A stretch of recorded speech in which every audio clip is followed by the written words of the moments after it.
Voilà, moi c'est Dr Samba Korsar. Je suis le directeur de cabinet du ministre de la Santé et de l'Action sociale. Alors, j'ai été convié par les autorités universitaires, Cheikhoul Khadim, pour prononcer la leçon inaugurale portant sur la formation et la recherche dans le cadre des sciences infirmières et obstétricales. C'est également une conférence qui vient à son heure en termes de leçon inaugurale parce que tout simplement c'est une formation qui aujourd'hui intéresse l'ensemble des autorités de ce pays, mais aussi les autorités sous-régionales et régionales, parce que portées par des organismes sous-régionaux comme le NEPAD, comme le CDC Africa, comme l'OAS, et ça montre effectivement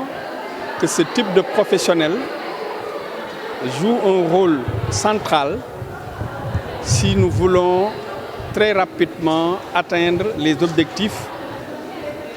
du référentiel 2050 qui est orienté vers le changement systémique et créer un Sénégal prospère, juste, où tout citoyen puisse se soigner, s'éduquer et vivre de façon décente. Et le personnel des soins infirmiers et obstétricaux constitue des acteurs essentiels pour que nous puissions atteindre justement ces objectifs. Parce que c'est des acteurs qui, de par leur métier,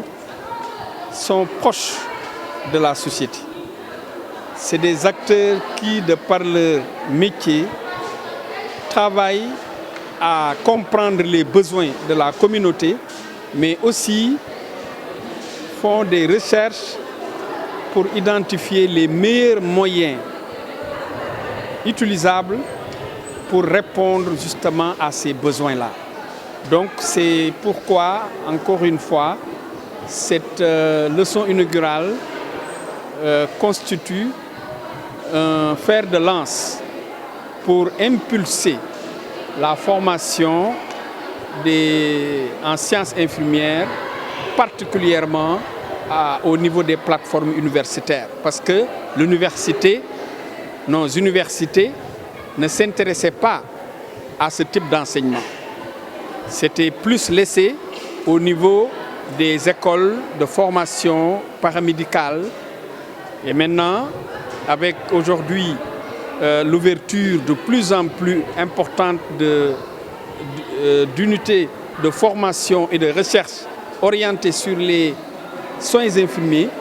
cela nous montre qu'encore une fois, on a une formidable opportunité de générer un personnel de haut niveau, mais aussi un personnel avec des compétences qui peuvent nous aider à aller plus vite dans la transformation systémique. Durant la conférence, que c'est important qu'on puisse se regrouper, ministère de la Santé, ministère de la Formation professionnelle, ministère de l'Enseignement supérieur, pour harmoniser,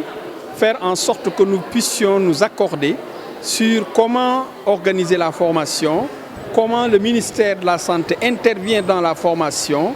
comment, dans le cadre de l'homologation des diplômes, nous puissions travailler avec la fonction publique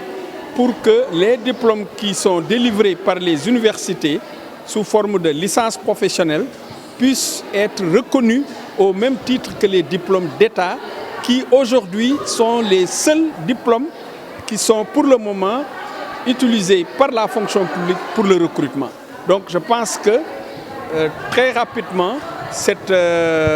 réunion va se tenir entre les différentes entités pour définitivement harmoniser et permettre justement aux universités qui forment, qui délivrent des licences professionnelles, qu'on puisse, au même titre que les diplômes d'État, procéder au recrutement des sortants de ces universités. Ça, c'est un travail qui va très vite être fait.